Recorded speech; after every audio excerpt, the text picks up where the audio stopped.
Όταν έχουμε τόσο αυτοκίνητα. Υπάρχουν κάποια άλλα πράγματα, τουλάχιστον σε περιφερειακό επίπεδο. Θα το δούμε και το θέμα τη εθνική. Γιατί για μένα είναι παράλογο ένα μεγάλο κεντρικό δρόμο να έχει 5 λωρίδε και ξαφνικά να γίνονται 3 στην Αχαρνών και μετά να ξαναγίνονται 5, να μην έχει λέα. Όλα αυτά είναι θέματα.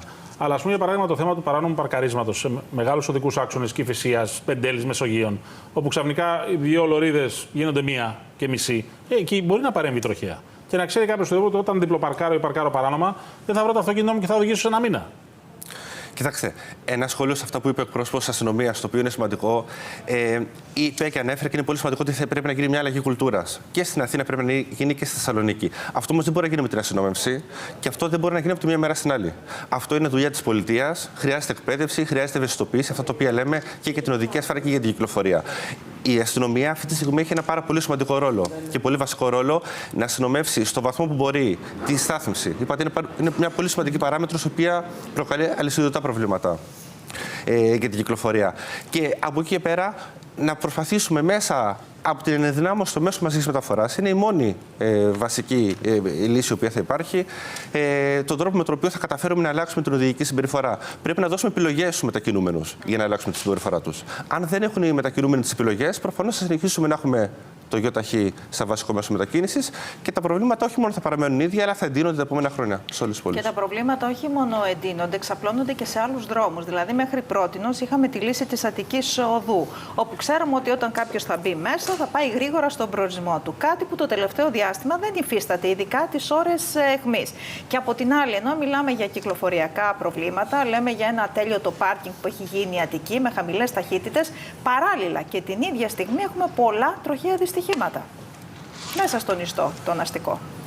Ναι, πράγματι. Είναι κάτι το οποίο αναφέρουμε και προσπαθούμε να κρούσουμε τον κόδωνα του κινδύνου. Το 2023 βλέπουμε και αναμένεται με τα στοιχεία τα οποία θα δώσει και η Ελστάτ το επόμενο διάστημα, με το τέλος του χρόνου, θα είναι μια τρίτη συνεχόμενη χρονιά στην οποία θα έχουμε αύξηση σε όλους τους δείκτες της οδικής ασφάλειας, κυρίως στον αριθμό των νεκρών ατυχημάτων. Και ενώ είδαμε ότι περάσει μια δεκαετία από το 10 μέχρι το 20, στην οποία είχαμε μια πολύ μεγάλη μείωση στην οδική ασφάλεια, την πρώτη στην Ευρώπη, μια μείωση της τάξης του 56%, αυτή θα έλεγα η μείωση μας έφερε μια επανάπαυση και βλέπουμε ότι τώρα που τελείωσε η οικονομική κρίση, τελείωσε η υγειονομική κρίση και έχουμε περισσότερα οχήματα σε κυκλοφορία, όχι μόνο δεν έχουμε την ίδια μείωση στα οδικά ατυχήματα, την οποία θα έπρεπε να έχουμε, αλλά έχουμε αύξηση. Και θυμίζω ότι ο στόχος το 2030 προς το 2020 είναι να έχουμε μείωση 50% εκ νέου στους νεκρούς στα οδικά ατυχήματα και σε όλους τους δείκτες. Τώρα βλέπουμε ότι τα πρώτα 3 χρόνια της δεκαετίας όχι μόνο δεν έχουμε μείωση, αλλά έχουμε 3 συνεχόμενες αυξήσεις. Στα στοιχεία έχουμε μείωση στο εθνικό δίκτυο, για παράδειγμα, εκεί που ήταν παλιά το μεγάλο σημείο που είχαμε τα προβλήματα. Έχουμε μεγάλη μείωση και πλέον βλέπουμε τα δυστυχήματα να συμβαίνουν στον αστικό ιστό, μέσα στην Αθήνα. Πολύ σωστά. Αυτό ήταν πολύ σημαντικό χαρακτηριστικό το οποίο είδαμε τη δεκαετία από το 10 μέχρι το 20.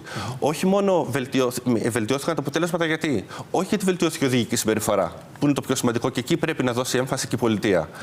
Βελτιώθηκαν οι δείκτες στα οδικά ατυχήματα. Πρώτον, γιατί μέσα στη δεκαετία αυτή φτιάχτηκε ένα σύστημα αυτοκινητοδρόμων το οποίο είναι σύγχρονο και το οποίο είναι ασφαλές και μειώθηκαν πολύ τα ατυχήματα. Και δεύτερον, μειώθηκε κατά πολύ η χρήση του ΙΟΤΑΧΗ. Μειώθηκαν οι οδηγοί, μειώθηκαν τα αυτοκίνητα εξαιτίας της κρίσης και της οικονομικής και της υγειονομικής. Και έχουμε και πιο ασφαλή αυτοκίνητα.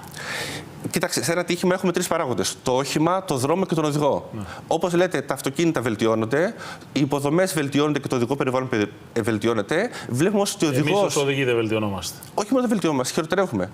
Και γι' αυτό χρειάζεται αστυνόμευση, χρειάζεται εκπαίδευση, χρειάζεται ευαισθητοποίηση. Μια λύση για το θέμα της εθνικής, για παράδειγμα. Το πρώτο πράγμα που θα κάνατε εσείς ως κοινωνιολόγοι για να αποσυμφορηθεί κάπως το θέμα της κυκλοφορία. Κοιτάξτε, χρειάζεται να δοθούν, κατά τη γνώμη μου, κίνητρα να απομακρυνθούν τα βαρέα οχήματα τις ώρες αιχμής. Και να δοθούν κίνητρα με βάση τις νέες τεχνολογικές εξελίξεις για συνεπιβατισμό και για νέες μορφές μετακινήσεων. Πρέπει να φύγουμε από τη λογική για την Αθήνα. Να φύγουμε από τη λογική ότι ο καθένας θα έχει το ΙΟΤΑΧΗ του. Αλλά όλα αυτά, ξαναλέω, είναι θέμα της πολιτείας να δώσει τα κίνητρα στους μετακινούμενους. Και πρέπει να έχουμε μέσα μαζικής μεταφοράς. Και προφανώς ξεκίνησα και έτσι, ξεκινάνε όλα και τελειώνουν σε μέσα μαζικής μεταφοράς. Σας ευχαριστούμε πάρα πολύ όλους.